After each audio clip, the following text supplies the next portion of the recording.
નમસ્કાર મિત્રો આજના આ લેક્ચરમાં આપણે આર્ટિકલ એન વિશે અભ્યાસ કરીશું. આર્ટિકલ એન નું ગુજરાતી થાય છે એક. કોઈ પણ વસ્તુ, વ્યક્તિ કે પદાર્થ કોઈ પણ એક.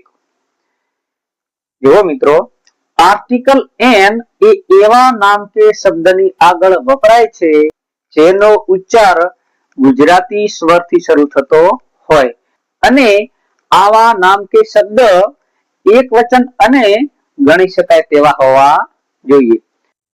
જો મિત્રો, આર્ટિકલ એન એ એવા નામ કે શબ્દની આગળ વપરાય છે જેનો ઉચ્ચાર ગુજરાતી સ્વરથી શરૂ થતો હોય અને આવા નામો એક વચન અને ગણી શકાય તેવા હોવા જોઈએ.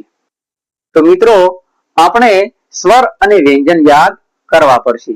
જો મિત્રો, ગુજરાતીની અંદર ક, ખ, ગ, ઘ થી કરીને અગ્ન સુધીના વ્યંજન છે અને અ, આ, ઈ, ઉ આ બધા જ સ્વર છે.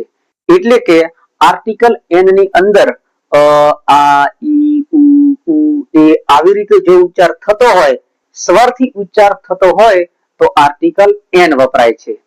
અને અંગ્રેજીની અંદર ફક્ત 5 જ સ્વર છે. એ, ઈ, આઈ, ઓ અને યુ.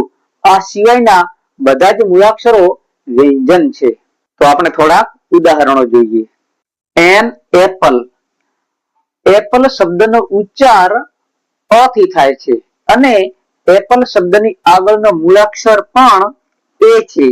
તે સ્વર છે અને ઉચ્ચાર પણ સ્વરથી થાય છે.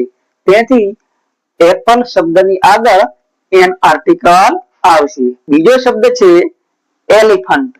એલિફન્ટ શબ્દમાં શબ્દનો ઉચ્ચાર એ થી થાય છે. એલિફન્ટ એટલે કે એ થી થાય છે અને તેનો આગળનો મૂળાક્ષર ઈ છે. તે સ્વર છે. તેથી એલિફન્ટ શબ્દની આગળ એન આર્ટિકલ આવશે. તેવી જ રીતે એન્ટ. એન્ટ શબ્દનો ઉચ્ચાર એ થી થાય છે જે ગુજરાતી સ્વર છે. એ છે તે સ્વર છે. તેથી એન્ટ શબ્દમાં આર્ટિકલ એન આવશે. તેવી જ રીતે એસટી બસમાં આર્ટિકલ એન આવશે. અહીં એસટી બસ શબ્દની અંદર તેનો પ્રથમ મૂળાક્ષર એસ છે. એસ છે તે વ્યંજન છે એટલે કે સ્વર નથી. છતાં પણ એસટી શબ્દની આગળ એન આર્ટિકલ વપરાય છે કારણ કે તેનો પ્રથમ મૂળાક્ષર એસ છે પરંતુ તેનો ઉચ્ચાર